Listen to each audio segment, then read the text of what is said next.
devant cet illustre disparu, au nom de son Excellence, Monsieur le Président de la République, chef de l'État, Félix Antoine Tshisekedi, avec l'expression de mes hommages les plus déférents et avec l'implication de son Excellence, Madame Judith Suminwa, Première ministre et chef du gouvernement, avec ma très très haute considération. Aujourd'hui, 31 décembre 2024, à Kisangani, ville martyre, et dans la place des martyrs, ce n'est pas une journée comme toutes les autres. Cette journée restera gravée dans nos mémoires, c'est une journée inoubliable. Alors pourquoi cette journée est inoubliable? Tout simplement parce que nous sommes réunis aujourd'hui, ce jour, pour rendre hommage à un homme exceptionnel, d'une pensée et d'un très haut niveau de talent artistique, doublé de patriotisme et de nationalisme. Il s'agit en effet du patriarche Emmanuel Assani Walosomba, que certes beaucoup n'ont pas connu. Il est né ici, à Kisangani, chef-lieu de cette province, le 25 décembre 1943. C'est pourquoi ses parents lui ont certainement donné le nom d'Emmanuel. Alors mineur, très jeune, élève en 4e des humanités à l'Athénée royal de Stanleyville, aujourd'hui Kisangani, le jeune Assani avait répondu à l'appel du président de la République, son Excellence Joseph Kasavubu, juste après notre indépendance, notre souveraineté nationale. Le jeune Assani a participé au concours sur les meilleurs dessins des armoiries et des devises de la République. Le communiqué a été rendu public le 18 juillet 1961. Le jeune Assani l'a entendu par la voix des ondes, la radio. Et il a répondu déjà à déposer son dessin à la chancellerie, ici représentée à Kisangani, en Stanleyville à l'époque. Il a soumis sa production le 20 juillet 1961, parce que la date de dépôt comptait aussi pour les concours. J'insiste bien, 2 jours après. Et il était mineur. C'est pour faire lancer un appel aux jeunes Congolais.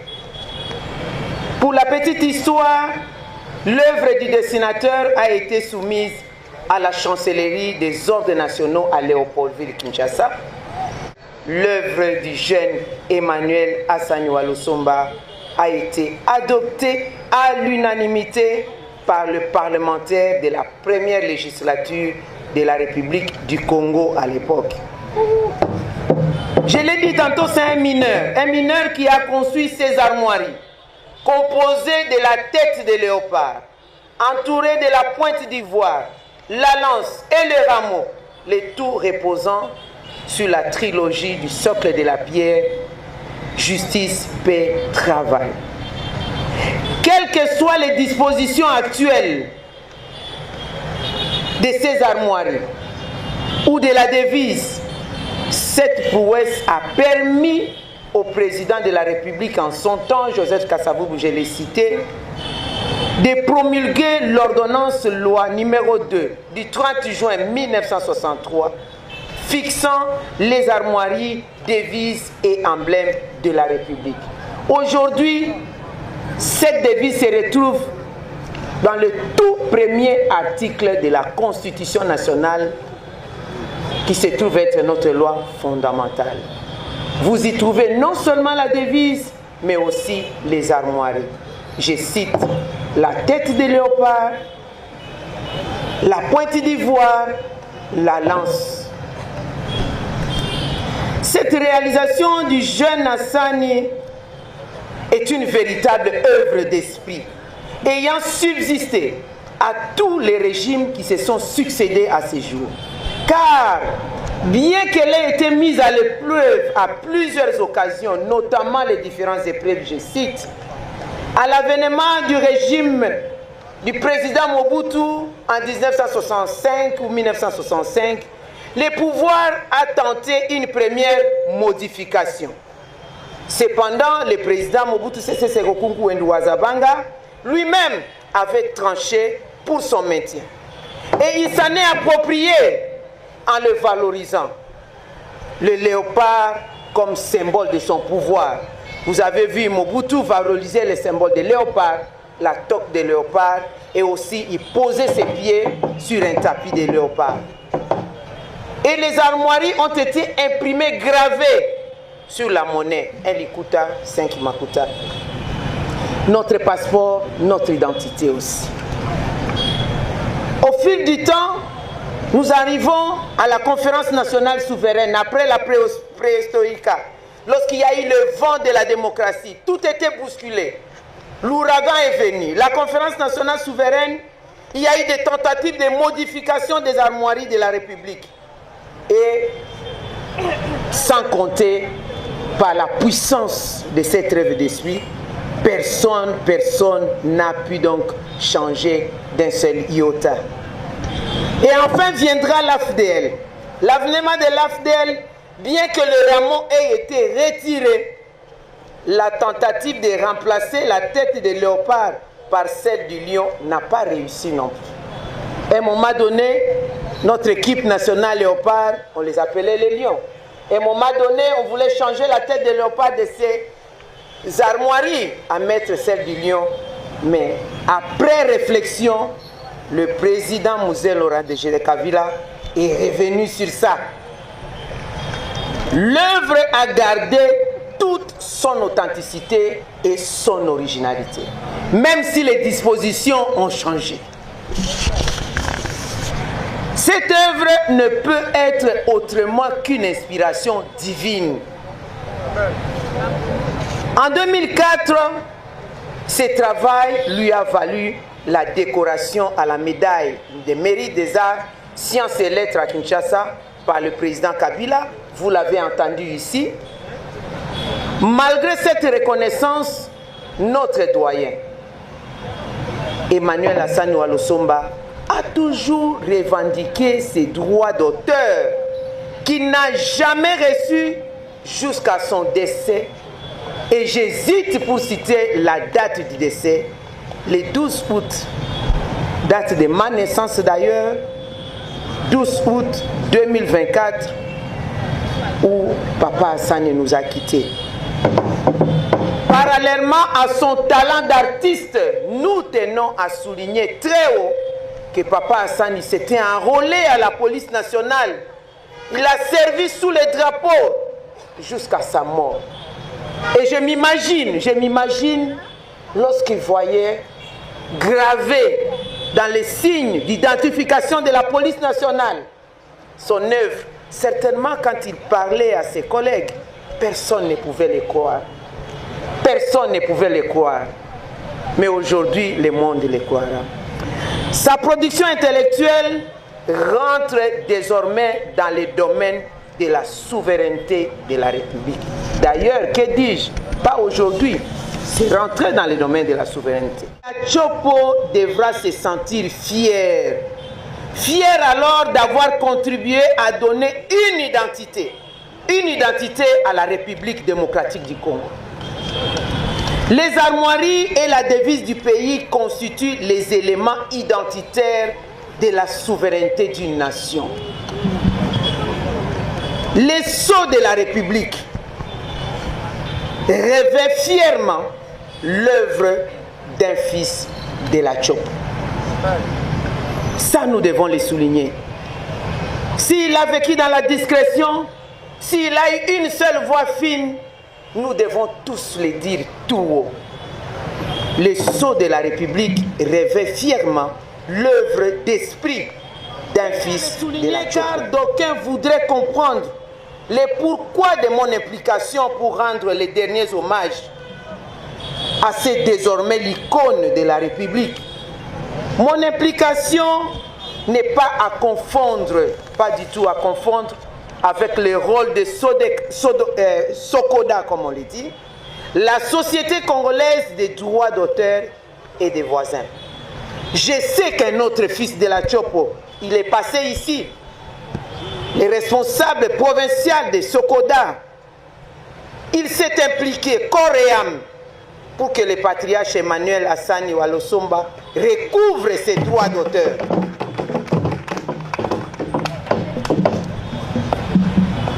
Il recouvre ses droits d'auteur et d'œuvres artistiques. Parce qu'il en est l'auteur. Chose que j'encourage M. Igi Malete à continuer son combat. C'est son rôle comme Sokoda. Par contre, en ce qui me concerne, mon rôle va au-delà d'une indemnisation. Mon rôle va au-delà d'une indemnisation de l'art. Car ce qu'a fait le patriarche Hassani Walosomba va au-delà de l'artiste. Je l'ai dit ici, et la première ministre, chef du gouvernement, Madame Judith Soumino Atoulouka l'a reconnue.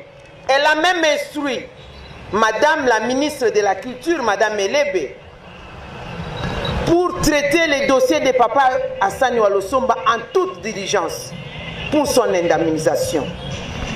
Par contre, en ce qui me concerne, je disais que la contribution de Papa Hassani va au-delà d'une simple récompense d'une œuvre artistique.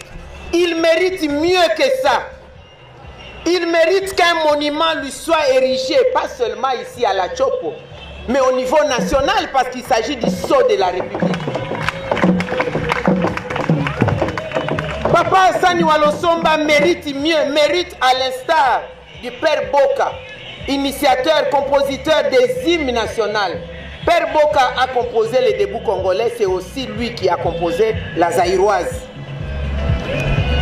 Père Boka a le mérite d'avoir une avenue Père Boka dans la commune de Langombe, siège des institutions. Papa Hassani Walosomba a le droit d'être immortalisé par le baptême aussi d'une avenue. Et merci à monsieur le gouverneur déjà pour avoir instruit aujourd'hui et maintenant que le maire de la ville de Kisangani puisse trouver comment baptiser une des avenues au nom de Papa Hassani. Mais nous voulons que ça soit au niveau national aussi. Parce que le nom de Lumumba est partout, même à travers les différents pays d'Afrique ou d'Europe. Il y a des universités en son nom, il y a des avenues en son nom. Son nom, donc le Papa Hassani, mérite d'être enseigné à nos enfants, à nos petits-enfants, à nous-mêmes. Que son nom soit intégré dans les programmes de l'éducation nationale pour les prouesses du patriotisme et du nationalisme. Il a fait une coupe et une flamme. Une seule œuvre qui a persisté après vents et marées et qui honore la République aujourd'hui. Aux historiens qui sont aussi des artistes d'immortaliser le nom de Papa Hassani Walosomba et son parcours dans leurs ouvrages. Que les jeunes suivent l'exemple du patriotisme. Il a été jeune, il n'avait pas 18 ans lorsqu'il a conçu cette œuvre.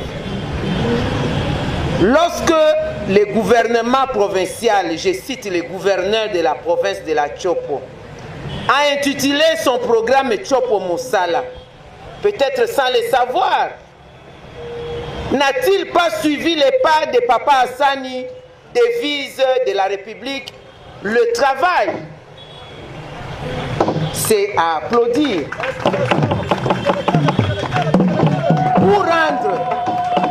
Pour rendre hommage à notre patriarche Emmanuel Hassani Walosomba, toutes les filles et fils de la Tchopo, partout où nous allons nous retrouver, nous devons adopter et intégrer la devise de la République, justice. Nous réclamons aussi justice pour Papa Hassani Walosomba. Nous réclamons justice pour la République démocratique du Congo face aux affres de la guerre à l'est du pays. Nous réclamons justice pour la Chopo, nous réclamons justice pour la ville de Kisangani. Nous réclamons la paix. Nous voulons la paix pour aller vers le développement. Et c'est le travail qui va nous amener au développement. Papa Hassani Walosomba, Emmanuel, vous aviez été inspiré de Dieu. À sa famille biologique, certes, vous allez regretter, papa est parti, il a vécu dans la pauvreté. Est-ce que quelqu'un peut me dire combien de biens meubles et immeubles laissés par Jésus? Est-ce que ce n'est pas l'œuvre de l'Esprit de Jésus qui a fait de lui ce qu'il est aujourd'hui? Est-ce que quelqu'un peut me dire combien d'œuvres, combien de biens meubles et immeubles qu'a laissé le prophète Mohammed sallallahu alayhi wa sallam? C'est son œuvre de l'Esprit. Combien a laissé Che Guevara? C'est l'œuvre de l'Esprit.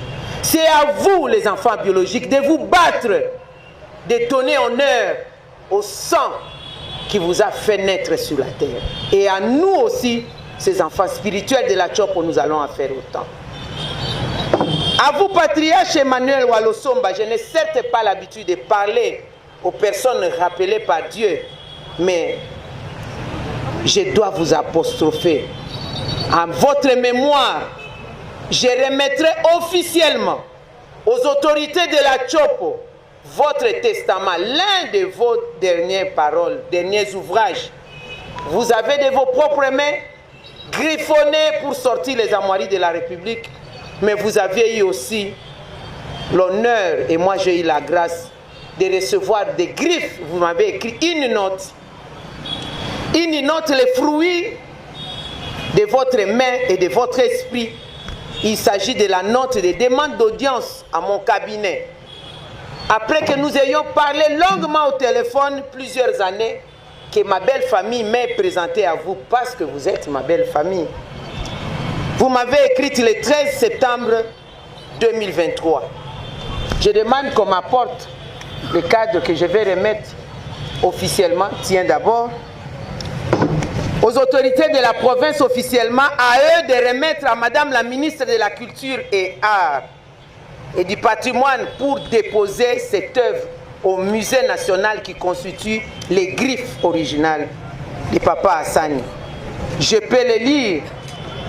Il m'a écrit le 13 septembre 2023, Excellence Mama Bazaïba, Assalamu alaikum. Mimi Mouze Hassani wa Kisangani, auteur créateur des armoiries nationales, justice, paix, travail de la RDC. Bwana Omari, ndugu yake na bwana yako marehemu Masudi alikuelezea maneno yangu. Tulikuwa na wewe pamoja ku communication téléphonique. Uliniomba nifike Kinshasa na madokima yangu. Nikatengeneza madokima, nilifanya maarmoirie nationale, justice, paix, travail. Nafika hapa Kinshasa, naomba nikuone, nikuye, unipokee, nikupe madokima. Merci maman Hassani Walosomba. Et j'avais pris des notes pour dire me voir demain. Et le demain, c'était le 14 que j'avais reçu Papa Hassani Walosomba avec les photos que vous voyez immortalisées. C'était lorsque je l'avais reçu. Alors, je termine mon propos par remercier sincèrement le gouverneur de province, son Excellence Paulin Lendongolia, ainsi que le maire de la ville, Papa Likoundé, pour avoir créé un panthéon à travers Papa Hassani. Je vous ai demandé une chose, vous m'avez donné, même au-delà de ce que j'ai demandé. J'avais dit, je veux bien, Papa Hassani est comme nous tous.